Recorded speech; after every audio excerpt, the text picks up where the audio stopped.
Good day. Good morning. Hello. I've completely ruined this intro already. I'm Joe. Oh, I'm not Joey. I'm Tim. Oh, this one is this is all staying in, isn't it? Oh yeah, of course it is. This is like Two Blokes from Blighty does main show.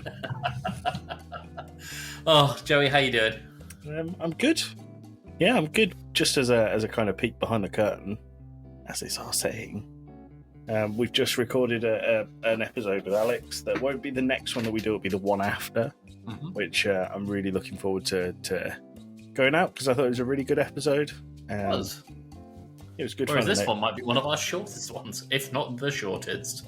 Yeah, this is it. Just stopping the recording now. Yep, here's your 1 minute episode, everyone. Here's your 1 minute episode where Tim forgot his own name. No, it is. I'm struggling today. Why are you struggling, Tim? Oh, I'm just tired. I've been working all weekend. Diddums.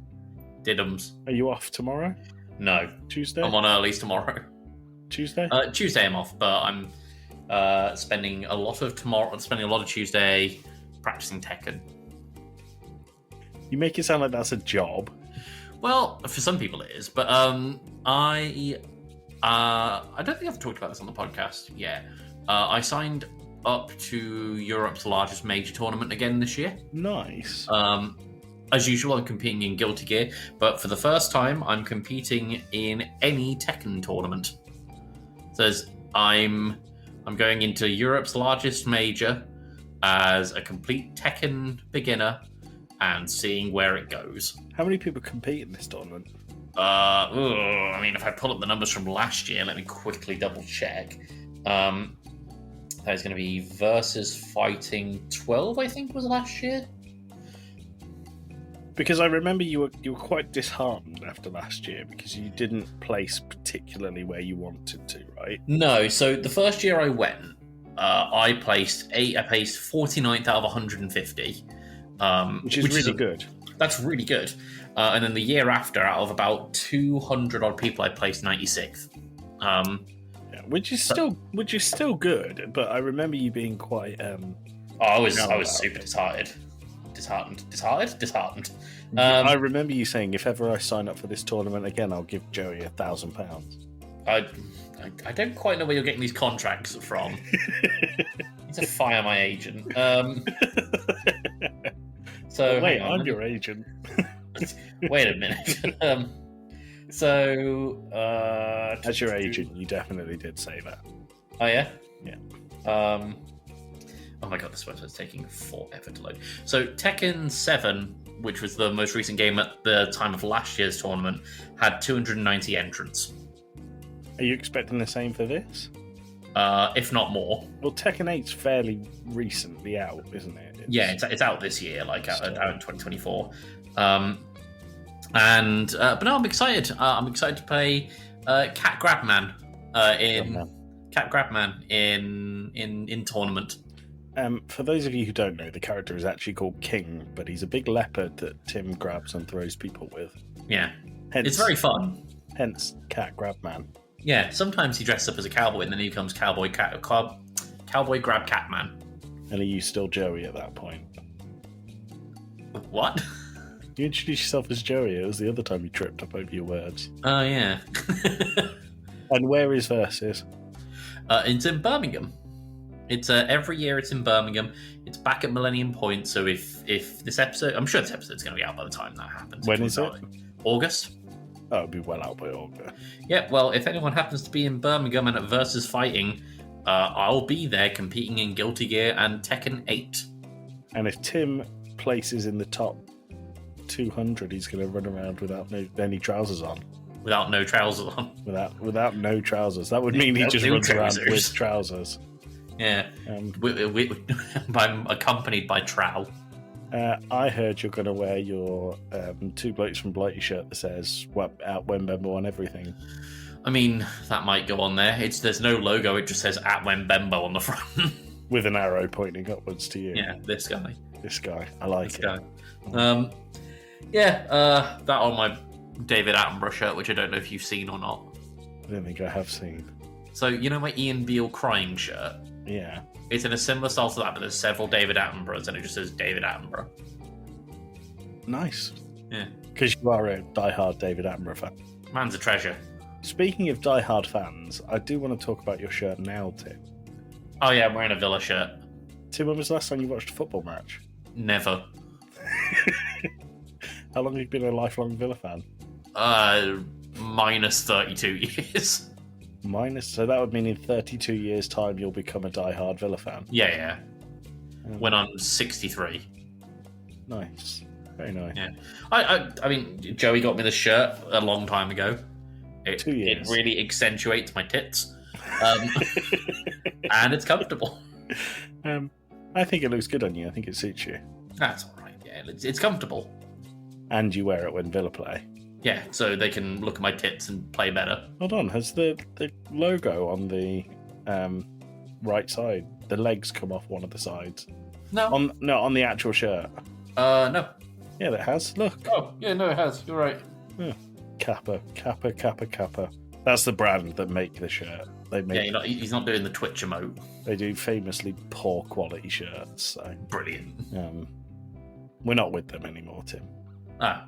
I say we because you are a diehard Villa fan. So it seems. You could tell by my uniform. Exactly. You are one of the army. Yeah. Not the Villa army, just the military. Thank you for your service, Tim. I'm in the RAF. Have you seen that video of that guy? And he's like, the video's called something like, join the RAF. They said it'll be fun. They said, and it's just him in a cabin in bed, and he's like filming because like you can hear a jet engine like ramping up, and like his whole cabin starts shaking. He goes down, and the whole cabin tips over. He's like, now. No, I haven't seen that. I would like. I need to send you that. It's brilliant. Please do. Should we get into the episode? Yeah, go on then. This episode is going to contain. What are you doing? This is my episode. You told me to lead off on it. I said I'll do the spoiler warning, boyo. Boyo. All right, boyo. This episode of the Game Club podcast contains spoilers for I'm on observation duty. It does. If there's any to begin with. Yeah. Yeah. You know, normally we use the game music to lead in. Yeah. Have you heard the game music for this? I don't remember it. It's awful. You've got to leave it in then. Yeah, I will do, but it's absolutely horrendous. Enjoy this, listener.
Welcome back to the Game Club podcast. I am Joe Fitzgerald. I'm joined by the incontinent.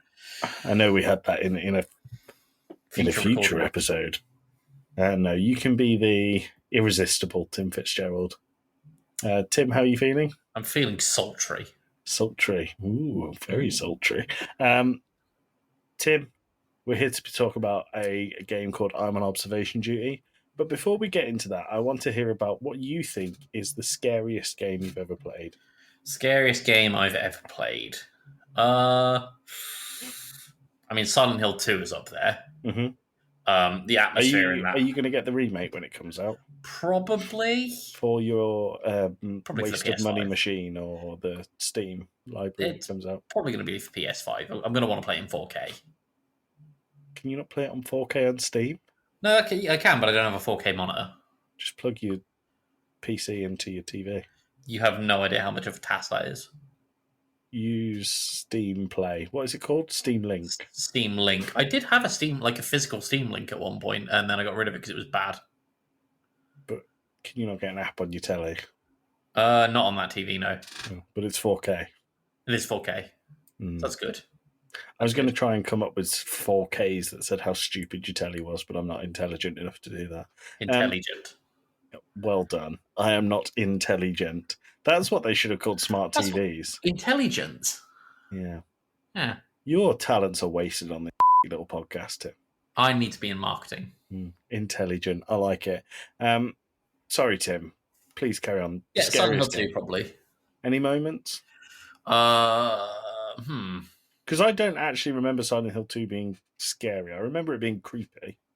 Well, there's the time where, when you're looking through that crack in the wall into that person's room, and there's like a doll on the bed, like a bunny doll, and then you look one more time as the person's leaving the room, and the doll is just looking at you. Yeah. You're right up. Gave you the poopers. Game outside of the regular ones, yes. Good. Yeah. What about you? I think PT might be the scariest game I've ever played. Yeah. And it's not even a full game. No, it was a sort of a playable teaser. So for those of you who don't know, it was actually a playable teaser trailer, essentially, for an unreleased Silent Hills game. Which, how good would that game have been? Well, it was Kojima behind it, and Guillermo del Toro. Yeah. I was going to say I really like both of their work, but some of Kojima's work I like. The rest of it, he's a bit like that director we spoke about in Two Blokes from Blight, where he goes, how can I make this weird? Oh, Yorgo Lanthimos. Yorgo having a laugh because this is I'm just looking for now. There's a really, really good video about PT and its meanings, because obviously that game was analysed to hell and back. Yeah. Because it's a Kojima game, of course it is.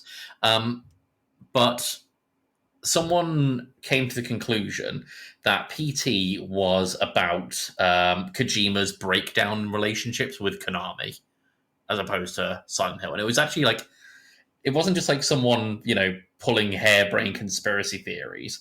Here we are. It's by someone called The Great Debate. PT's Hidden Meaning is the name of the video. It's a half an hour long essay about why PT is about Kojima's breakdown in relations at Konami. I will definitely watch that after we've done recording today. It's very interesting. But PT was great because there was nothing really about it anywhere, and it released as a free download when I had a PlayStation 4, and it's essentially a loop of a corridor, and you go round and round and round and round and round, and each time you go round, something different happens, and my God, the things that happen. I'm not going to spoil it. You can't get it anymore. It got removed from the PlayStation Store. No, and people were selling their PlayStations with it on. Do you remember? And they were going for hundreds more than brand new PlayStations. It's like, do you remember when Flappy Bird was removed? A thing, and people were selling iPhones with Flappy Bird on for £700? Yeah. A wild time, let's just say. But if you haven't ever seen PT, Google it if you're into horror stuff, because my God, it's something else. It's very, very creative, and it's one of these things with layers and layers and layers. It's an onion. It is Shrek. It's Shrek and a parfait. It is a parfait. So, Tim, moving on to I'm on observation duty. Yeah, let's get on to I'm on observation duty. So, I'm on observation duty was released. Tim, guess which year this was released? 2020. Well, there's 6 of them. I should tell you that. Yep, I'm still going 2020. Okay. December 14th, 2018. Oh, I was thinking 2018 before. It was developed by Notovia. It's available on Windows, Linux, iOS, and Mac. It has received extremely favourable reviews on Steam. When you Google it, it actually says 10 out of 10 on Steam. However, on the Apple Store, it's 3.6 out of 5. And the description for I'm on observation duty is it's an anomaly horror game. I didn't know that. That's really funny. Full disclosure, Tim. I chose this game, put it in the running order. Slade then played it, and I felt bad because this is not the game I meant to put in the running order. I got it confused with another observation duty, which is much better than this one. Yeah, you wanted like number 6 or something, didn't you? Yes. So, Tim, let's jump in. What are your thoughts on I'm on observation duty? Well, I've got 3 lines of notes and they're 1 sentence each. And then we're going to end the episode. Pretty much. Cool concept. I'm just not very good at this sort of game. Okay. I wish there was a bit more to it. Yeah. And I wish time was sped up more. Okay. I think that's fair. That's it. We'll talk about the concept after Joey's initial thoughts. Well, we also have Slade's initial thoughts. Oh, yes, we do. So Slade sent us his thoughts on this game and the next game we're playing, but he made them redacted, so we couldn't read them until this point.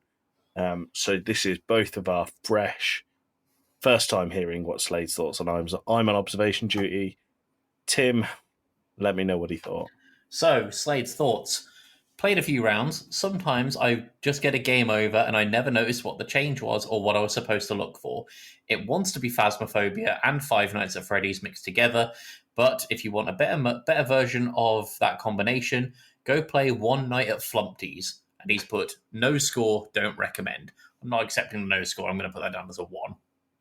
No, because that'll skew it really badly. But we can't divide by 0 is the problem. But we can leave his score out of it and it will average our scores. Okay, fine.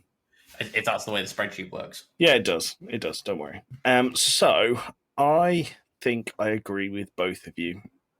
This game, I think it is a cool concept. I don't know if you played any other anomaly horror games, Tim. No, it's not really in my regular things. No. So what it is a glorified spot the difference, right? Yeah. And you have a number of cameras around a house, 2 houses. Did you ever beat night 1? No. I did not beat any of the nights. So there's only 2 nights. Okay, well, I didn't beat either of them. I gave both houses a go about a couple of hours into the game. Okay, that's fine. Yeah. So there's 2 houses. There's only 1 night. You last from midnight till 6 o'clock. As Tim said, time goes very slowly in this. I think each night lasts around 40 minutes. And in gaming terms, that's quite a long time. Well, when you're playing spot the difference for 40 minutes straight, it becomes a bit arduous. But you flick through the cameras in the CCTV of this house, and the point that you have to do is you have to spot where things have moved or things were not there before and have appeared or disappeared, or there could be intruders in the house, or a camera's gone. Or a camera's gone, or the camera is inverted upside down. But when you see something weird, you have to report it on the anomaly system tracker. And then the screen flashes up and it says fixing anomalies, and anomalies get fixed. And in each night, you're allowed 4 mistakes. So there is 17 anomalies in the second house and 11 in the first. 11 differences in spot the difference in 40 minutes. That's not a great deal of work for you to do. No. So I really like the concept of this, and I think they've done I'm on observation duty much better later down the line. 6, like I said, is a really good game. I do think that this game, for when it came out, for being the first of a series, does what it wants to do in a way that is sluggish and slow, but you can see that there's a real gem underneath all of the mud. Yeah, I mean, like, it had a goal and it met the goal, but it wasn't in the most elegant manner. No. Did you see any of the intruders? Yeah, I saw a guy masturbating in the shower. That guy is called Shower Guy. Ah, okay. I saw a guy down the end of a corridor, and I saw someone waving in a garden. Yeah, that's it. So there was a few more. Huge Guy became a bit of a meme because it was just a really jacked guy. Yeah. In the kitchen. But they're fairly. They look a bit. It looks a bit like a Gmod. It could have I been think made it in is built in Gmod, source. is it? I think so. So the assets aren't particularly detailed. They are, it seems like it didn't take very much time to make. But I really do like the concept. I just really don't think the execution is particularly polished. I get the feeling it's a bit of a student project, the first one, and like Maybe. maybe they took it further afterwards, which would be fine. But just the first one feels a bit, I don't know, high school, college projecty. Yeah. But a good one. A good high Yeah, school yeah. college project. Like I say, it's a very original idea. Yeah. Tim, apart from you man masturbating in the shower, what highlights did you have?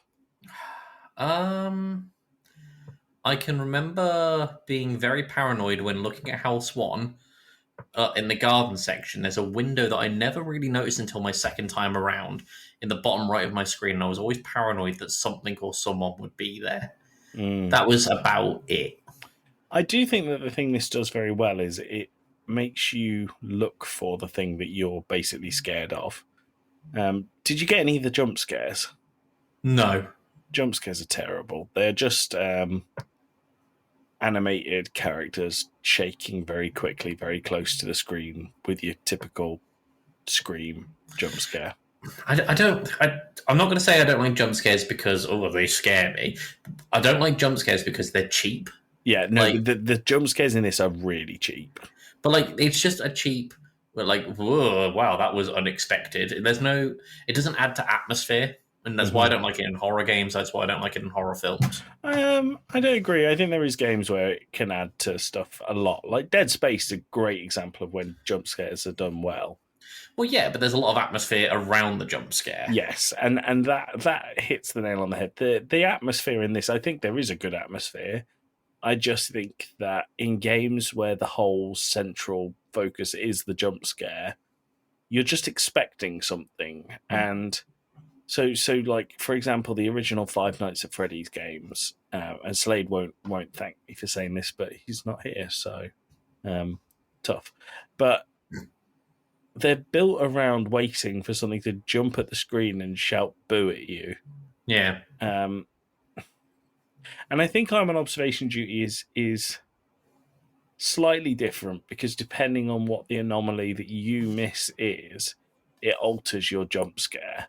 However, it is, at the end of the day, still a pretty cheap jump scare. Do you know what this game is? And I use this term whenever I see this kind of game like Five Nights at Freddy's, is it's YouTuber bait.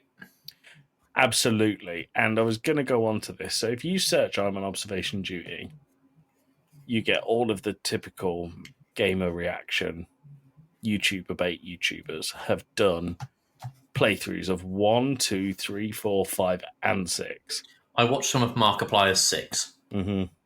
just to see what the differences were. And 6 looks a lot more sophisticated. Yeah.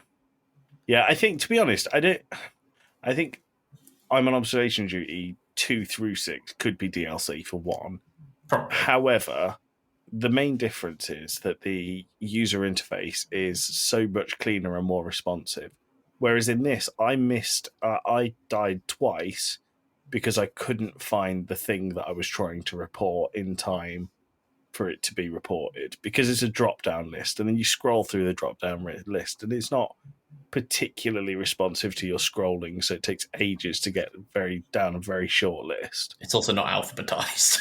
No, which is incredibly annoying. But yeah, I don't really know what else to say about it. I guess the only other thing I'd comment on, just to do with the reporting, is that it's not really clear what category some things fall into. Yeah. Like I had one that just looked like a black hole in a living room, and I was like, well, is that an abyss? Is that a ghost? Is that an object that wasn't there before? Is it a distortion?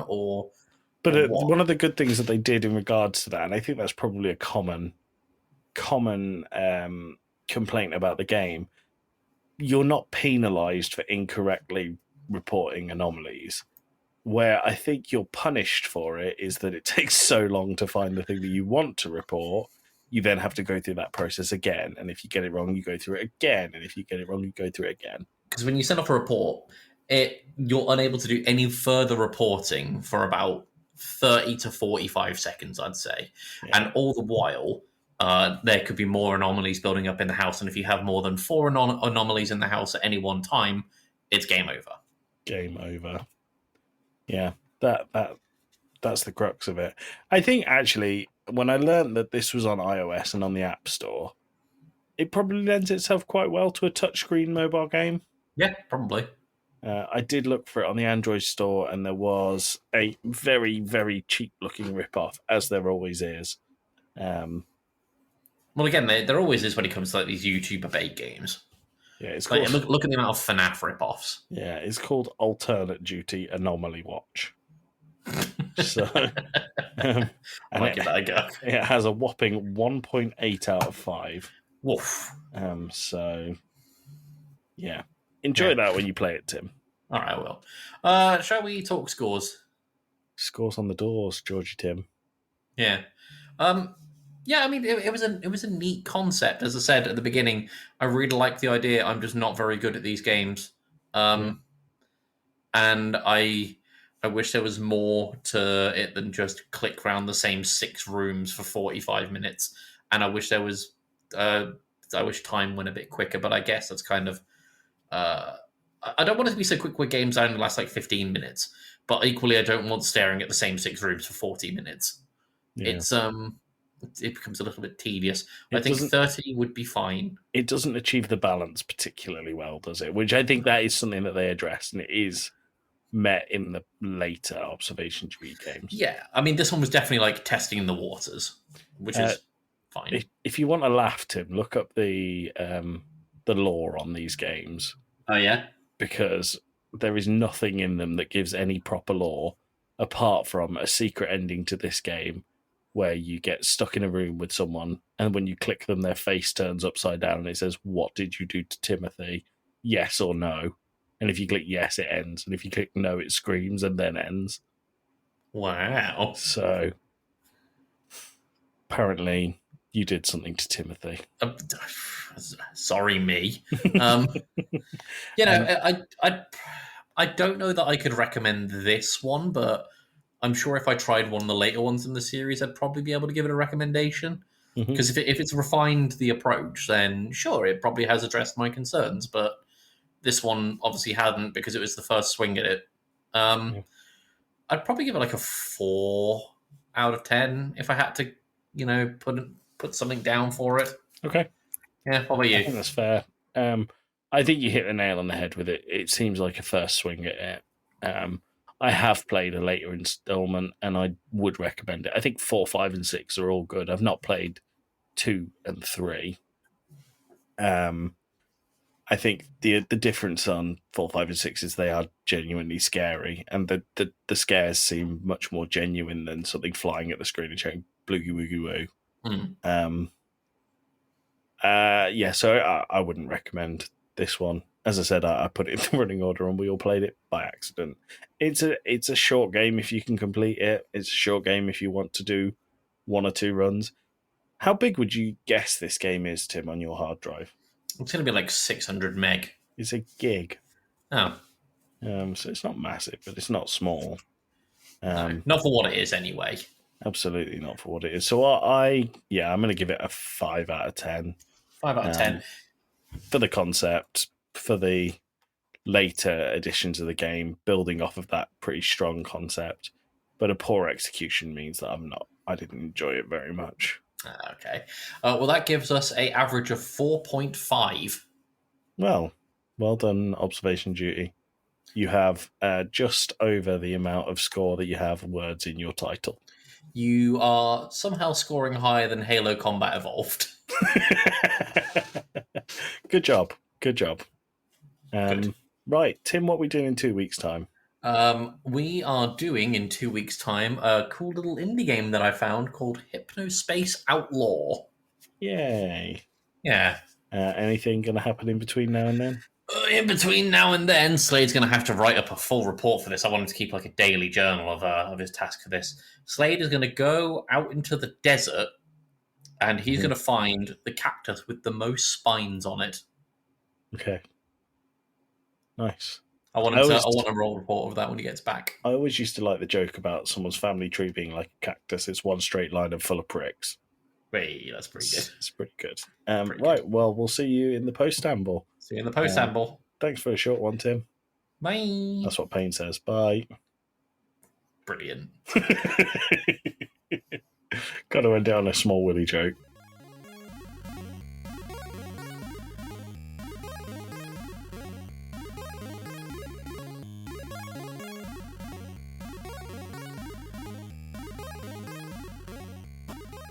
I was reading a thread on Reddit the other day about what celebrities do you think are probably in bed. Ooh, that's a great question. James Corden. Oh, absolutely. I saw. I'm not going to obviously name the names. What, like I just did? Yeah, but someone said that. It was just more the descriptions that made me laugh. Someone said that that a TV host in the States, won't name who, would Can probably you give me a just bit more and I'll name them? Sorry. Can you give me a bit more about them and I'll name them? Arguably one of the most famous TV hosts of all time. Jimmy Fallon? No, female. Ellen? No. Well, come on, I need more than that. Known for the "you get a car" and "you get a car" thing. Oprah. Yeah. Post that I saw for that was she probably lies there like a sloth in heat. I saw one that was what was it? Taylor Swift getting clapped probably sounds like a laptop closing.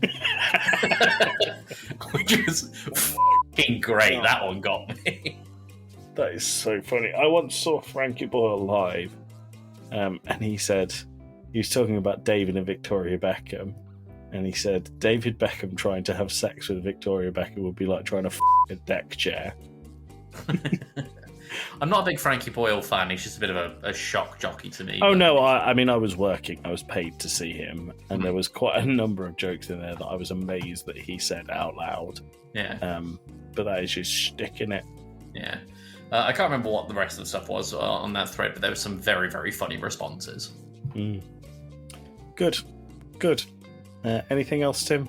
No. Well, quick one. Nice short edit for Joey. And we'll see you in 2 weeks' time. See you in 2 weeks. Tim, anything you want to say to the audience? Take that, you bastards. Two blokes from Blighty Light. Take that, you bastards. See you next time. Shall I put the two blokes outro on this one? Yeah, really throw them off. All right, cool. Dun, dun, dun, dun, dun, dun, dun, dun. That was that's not two blokes. That was the old intro. Our one. Dun, dun, dun. Bum, Dun, bum, dun, bum. dun. I think I've said it before about the two blokes outro. I really like that it's almost like you're ambling home afterwards. Yeah, well, I made both of them, didn't I? And I sent them both to you. And I said, I really like this one because it sounds a bit miserable. And you said, well, maybe we can speed it up for the start. So that was all you. Yeah, I just like the fact that it's like it gives the feeling of the intro is you're going to the pub, the podcast is you're at the pub, and the outro is you're leaving the pub. Well, the outro is literally 20% slower. That's it. Than the first one, the original, and that is. As am I leaving the pub. Only 20? Only 20. 46% slow is what I heard. I can sprint when I'm pissed. Well, I'm going to leave it there before I say something I regret. I'll see you later. Bye. Love you. Mwah, mwah, mwah, mwah, mwah.